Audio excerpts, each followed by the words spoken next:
कमंडल में लाल के एक हाथ में फूल डाली दोसर हाथ में कमंडल में दूध लाके लछन जा रहे है कारू बाबा के पूजा करे सरहा घाट पर। बाबूजी जहिना लछन महिनाथ बाबा के नजदीक पहुंचले महिनाथ बाबा जी छिप के बैसल रहे। महिनाथ बाबा की नजर लछन पर पड़ले। महिनाथ बाबा लछन के आगे में सामने सामने रास्ता पर खड़ा रह गए।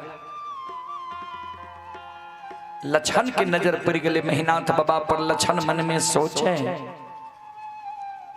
आए भैया आगे में खड़ा छे।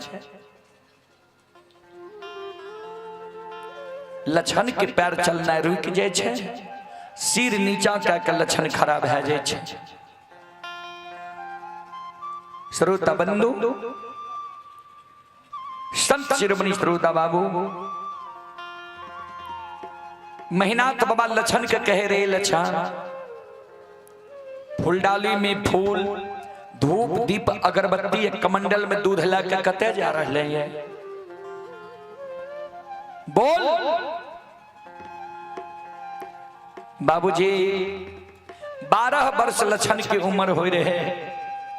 महिनाथ बाबा के धाक माने रहे लछन। आज तक बड़का भाई महिनाथ पंडित के मुहा मुही जवाब नहीं के। आज महिनाथ बाबा कह दिल के फूलडाली में फूल धूप दीप अगरबत्ती कमंडल में दूध ला के कते जा रहे हैं।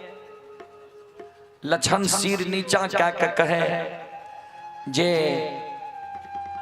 मंझला भैया कारू के पूजा कर ले सरहा घाट पर जाए। इतने को बात लछन बोले। महिनाथ बाबा के क्रोध की सीमा नहीं रहे। रे दुश्मन आज से 7 दिन पहले तोरा वो सभा में की समझलियो रे बोल। याद छौ कि नहीं कारू के पूजा तू छोड़बही कि नहीं बोल। बाबूजी महिनाथ बाबा के क्रोध देख के लछन फूलडाली के धरती पर राख दिल के कमंडल के दूध के धरती पर राख दिल के दोनों कर जोड़ के बड़का भाई महिनाथ पंडित के चरण में प्रणाम करे। कर जोड़ के खड़ा रह जाए।